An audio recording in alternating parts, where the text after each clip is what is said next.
And we now welcome in the proud owner of Red's Barbershop, Cory Redding.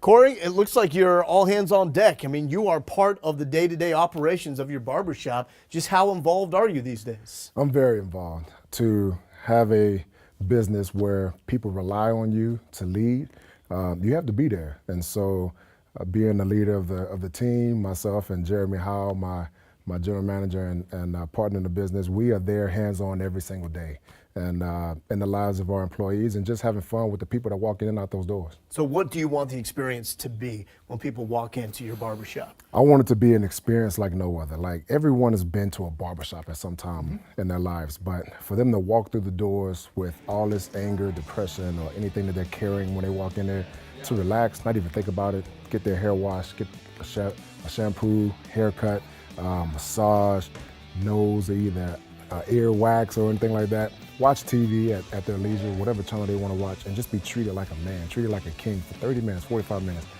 It just makes their whole day. They walk out of there with a frown, they walk out of there with a huge smile on their face. So when did you realize that you had that ability to help people feel better about their situation, who they are? Playing football. Playing football allowed me to go into different avenues in my life that I thought I would never be. Able to touch and impact the lives of kids, and not only kids, but adults, men and women that I come in contact with throughout my 13 years of playing ball and 24 plus years of playing football, period, since 7th grade. I knew that I had an ability to impact people and make their day a lot better.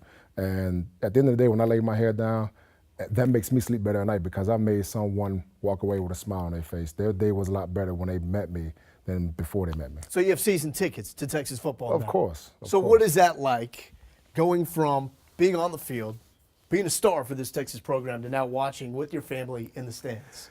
It was a little insane. My wife I think some days she gets a little embarrassed, so to speak, because I'm a huge fan. I'm a huge fan. So you're yelling. I'm a very passionate player. I love it. And I'm a very passionate fan. I'm up there screaming for defense.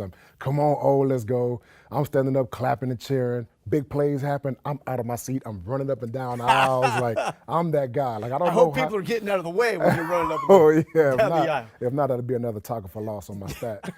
But I'm very passionate about watching football, and I don't root for any professional teams. The Longhorns are my professional team, so I definitely will be rooting for them to know more of me. Well, to go back to your passion, and I've brought this up to you before, something that I vividly remember watching you play at the University of Texas, just this simple gesture right here, under Texas on your jersey. Where did that come from?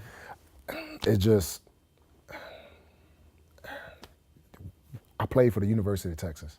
I was privileged to have a helmet on with the decal on the Longhorn, to walk down the same hallways and practice on the same fields of greats like Tommy Novus and Earl Campbell and all of these guys, man, before me. It was just a huge honor. And so when I realized that it wasn't about me, it was about my family, this state, this university, what we represent across that jersey, those 5 letters just said it all. And when I made it about Texas and about my family and about everybody else bigger than me, then my game elevated. And when I made it about me, I struggled a little bit. And so it took about my junior, senior year for that to really kick in.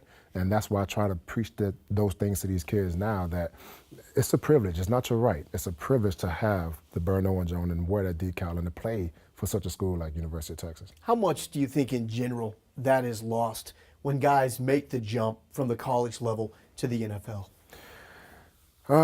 Well, it can be lost because, we have so much social media now. I mean, it is what it is. You have so much social media, and everybody's afraid of what somebody's going to say about your play or about what comment you made and all this kind of stuff. We didn't have to worry about that when I was in school. We just lined up, put our mouthpiece in, and kicked tail, and that was it. I mean, but now it's like everybody's worried about this, and you got to showboat and do all this kind of stuff to get more publicity when you don't need to create more attention for yourself. You just go out and play the game. The attention will come to you. And so that's what these kids lose. They lost themselves in all the social media hype instead of just playing the game. And if you take care of the sense, the dollars will come. So if you just take care of football, everything else will follow. And that's it. Played for 5 different NFL franchises. Yep. Which one of those would you say you identify the most with? Oh, man. I had a good 6-year run in Detroit. Although we was not very successful, I was around a lot of great guys in my life. Seattle was a very short stint, so really didn't have a lot of connection there, but still a lot of great guys that I met there. When football became fun for me again, alive for me again, was in Baltimore. I played with the Ravens. Great Hall of Fame guys like Ed Reed and Ray Lewis, and quarterback like, Flacco, and good running back and Ray Rice, and, Anquan Bolden, and Suggs, Jared Johnson, the list goes on. I played with some ballers, Haloti Nala, and that was fun. We was 12-4 both years, and we kicked some butts and took some names. And we had a lot of fun out there. And then I went to Indy, 11-5 all 3 straight years. We built the defense up, went into the playoffs, all of that. So those 2 organizations I really meshed with. Great connections. Even to this day, I call and text or email or whatever. What's your legacy?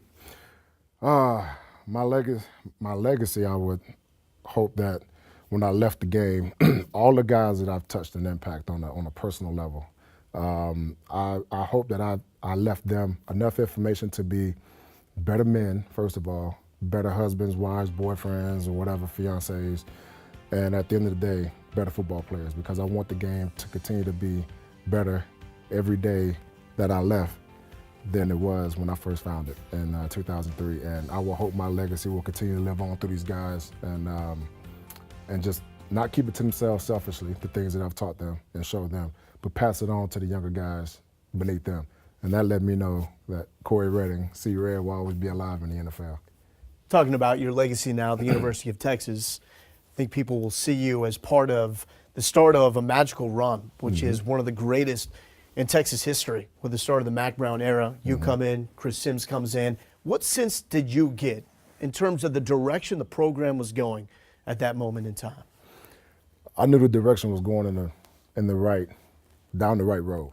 I made that comment the day I committed at North Shore in the auditorium that we're going to be on the warpath and we will win a national title. Now, that didn't happen in my 4 years I was here, but we planted the seed that day to make that happen. And myself, Chris Sims, Roger Babers, Bo Scave, Tillman Holloway, all these guys, all these guys that I came in with, we made that happen. We start paving the way for the young cats that was coming up behind us, the VYs and all these guys that come up behind us to make that happen. And I'm so proud of that. When they won, I felt like I won, because I was a part of that change. And that's something I will never, ever forget. I would always remember that I was a part of that change, and I'm so proud of it. What's your reaction to Tom Herman taking the job? But first, to go back to your career at the University of Texas, the fact that Herman got Mac Brown on the phone and wanted him to be at that introductory press conference. I thought that was class act, of course. I thought that was special in a way because Mac hired him in '99. I remembered Tom from my freshman and sophomore year as the offensive GA. And, in that little room over there, I don't know if you know the facility, but in a little room, almost by the back staircase. And it's like 4 or 5 guys in there, man. They're crammed in this small little space. And I remember him in there grinding, and putting in that time. And then he goes off to do great things. And now he found his way back down to Austin, which is awesome. And so he understands the facility. He understands the guys. He understands the culture here. And I think he's going to do tremendous. It was great to reunite with him, welcome him back, back home in Austin. And I'm looking forward to a lot of great times at DKR Stadium with him as our head coach.